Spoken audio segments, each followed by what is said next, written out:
के हो यो चाहिँ आम्मामामामाम। यो त बारुला हो कि के हो?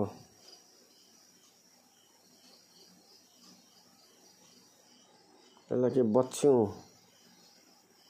भन्छ के भन्छ? पहेँले पहेँले के हो यो? रुखमा चढ्नु चाहिँ नि यिनीहरूकोबाट सिक्नु पर्ने रहेछ हौ।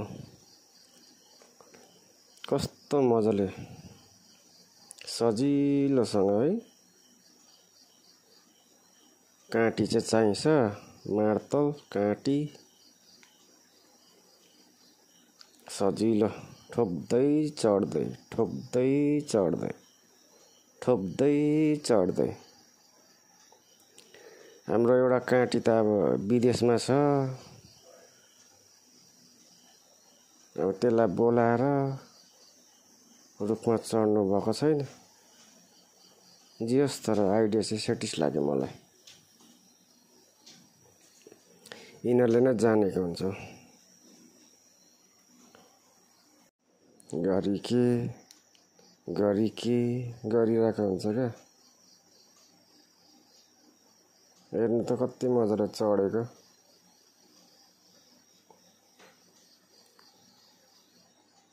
मौरी रहेछ नि त।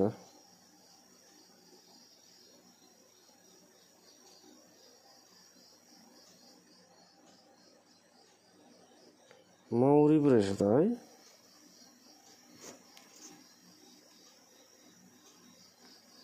म त त्यो के अरे चाइनिजहरूले पुरा यस्तै एउटा उयो लगाएर आउँछ नि,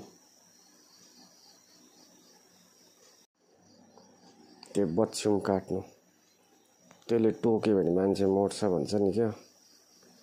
त्यही पो सोचिरहेको थिएँ त।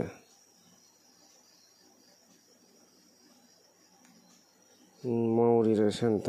आम्मामामा कति माथि त्यही पनि। थैट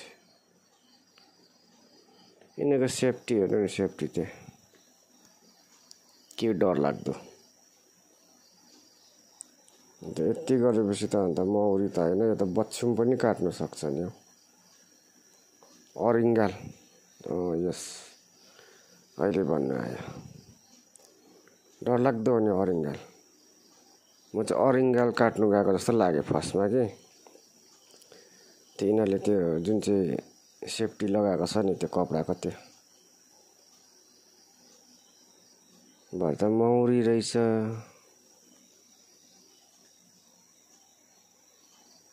रुखमा चढ्नु पनि सजिलो, नअत्तालिकन काट्दो रहेछ नि त।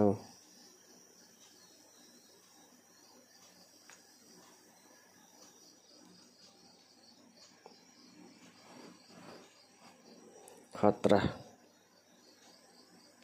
दामी।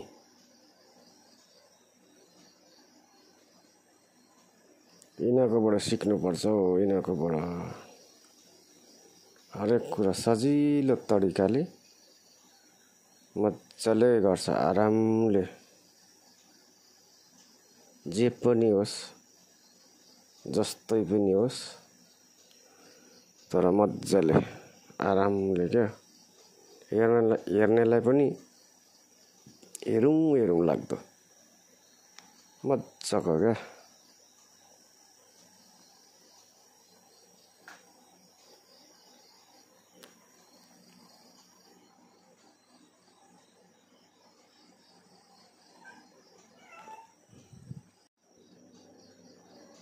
कत्रो रहेछ नि त हौ।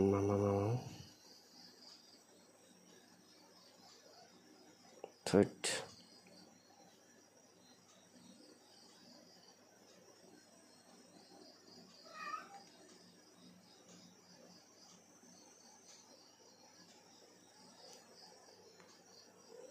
अनि यत्रो सिङ्गल रुख छ त।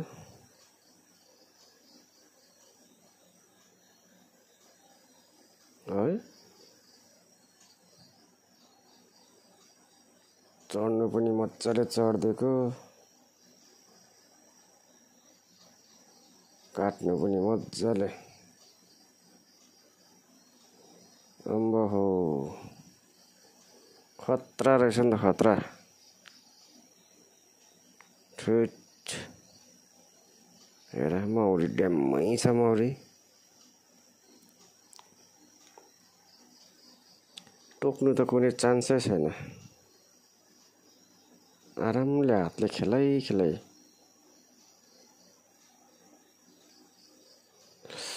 ओ माई गड हेर त चाका काटेको खम है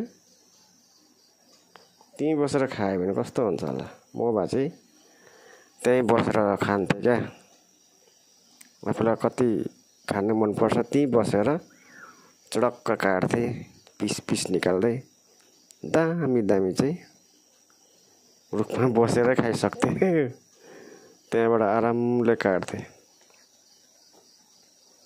यो पनि यसरी तातो खायो भने मात्छ अरे नि त है महले